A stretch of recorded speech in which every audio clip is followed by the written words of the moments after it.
آپ سن رہے ہیں ریڈیو نادر سرگرو۔ یہ ایسا ریڈیو ہے جہاں آپ سنتے ہی نہیں پڑھتے بھی ہیں، تو سنتے سنتے پڑھتے جائیے یا پڑھتے پڑھتے سنتے جائیے۔ کیا تلفظ ہے اس لفظ کا؟ کیا پڑھتے ہیں آپ اسے؟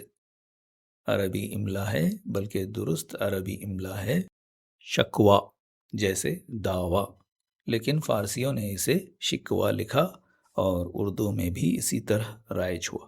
آپ اسی طرح لکھیے جیسے لکھتے آ رہے ہیں، کسی الجھن میں مبتلا ہونے کی ضرورت نہیں۔ دوسرا لفظ ہے فارسی شکوہ، اسی سے پر شکوہ، پر وہ شکوے سے پر ہونا وہاں، یعنی انسان بھرا پڑا ہے، بس بہت سارے غم ہے، تکلیف ہے، ذرا کسی نے چھیڑ دیا پھٹ پڑا، وہ شکوے سے پر۔ یہ پر شکوہ، شکوہ کے معنی جاننے سے پہلے شکوا کے معنی جان لیتے ہیں۔ شکوا یعنی گلہ، شکایت۔ ایک اور معنی ہے بیماری، تکلیف۔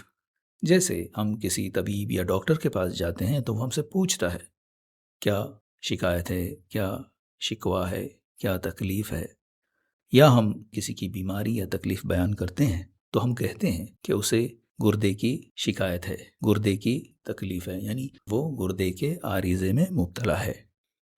شکوہ یعنی شان و شوکت، دبدبا، حشمت، کر و فر، اسی سے پر شکوہ یعنی شان و شوکت والا، شان و شوکت والی، عظیم الشان، عالی شان۔